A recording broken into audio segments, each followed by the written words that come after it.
Komandir sumka qilsam bo'ladimi? Videoga o'tirdim men. Voy. Ishqilib. Telefonga olmaganman shunday bor. Remen ham taqmaganman. Assalomu alaykum. Assalomu alaykum. Salomatmiz. Hurmatli haydovchi, siz bilan bo'layotgan muloqotimiz bodi kameraga yozib beriladi. Amaldagi yo'l harakati qoidasining 9-bandini buzib, harakat davomida xavfsizlik kamari taqmaganligi sababli siz to'xtatdi.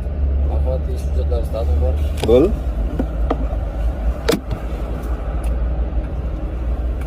Komandir sumka qilsam bo'ladimi? Videoga o'tirdim men. Ani balli sistema ishga tushdi deb aytishyapti.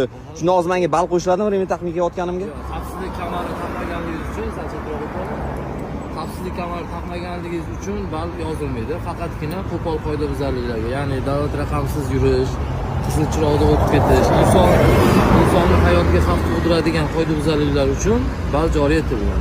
Hozir ijtimoiy tarmoqlarda ani tezlikni oshirganga ham bal hisoblanadi deb aytishyapti. Sen borganmi? To'g'ri, joriy etilgan, faqat u qonunimiz 2027-yildan boshlab. Ha, 27-yildan boshlab, ya'ni birinchi kundan emas. Yo'q. Lekin shunda ham baribir antiradar qo'yib yuringlar mashinalarga. O'zingiz qanaqa radar qo'yasiz? Qo'ygansiz mashinangizga. Inspektor mana даже GAI xodimlar ham inspektor qo'yishgan. Eshitasizlarmi? Qaysi model yoki? Split Air hozir eng yaxshisi bo'lib turibdi.